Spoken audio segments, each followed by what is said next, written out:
Sometimes life just hits me, and I open my eyes to the thousands of people that pass by me every day with their life stories. It's crazy that some of these people grew up in posh neighborhoods, while others had to share a one-bedroom apartment with 7 people. And some came from entirely different countries, experiencing entirely different lives, and now they're just trying to fit in and run with the system.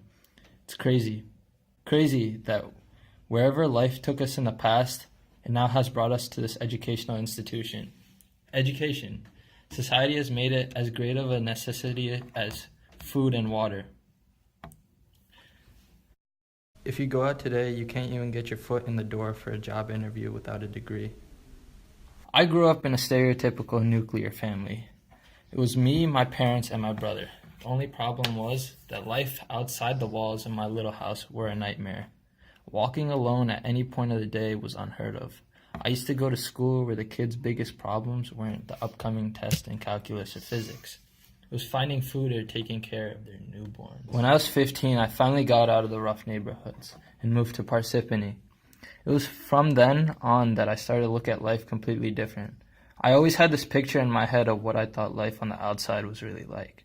But within a week, I completely realized that life wasn't as great as a fantasy that I drew up in my head. In fact, life was just like back in the streets.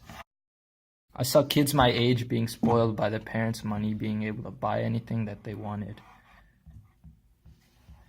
It was from that point that I realized everyone has their own problems, and money doesn't always buy happiness. Sometimes it just makes it worse. It kind of reminded me that life is good. I just have to count my blessings, and there will always be something better than that will come out of it. In the end, it doesn't matter what social class you're in or where you live. It just depends on your ability to get an education and the resources you're provided to get an education. I believe the government should step in and play a major role in providing these resources.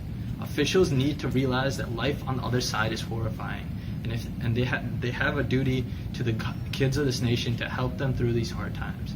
If the government chooses not to care about the kids, the future of America, then why should the kids even care to put their hand on their chest and pledge allegiance to the flag every day in the morning when the country does nothing for them?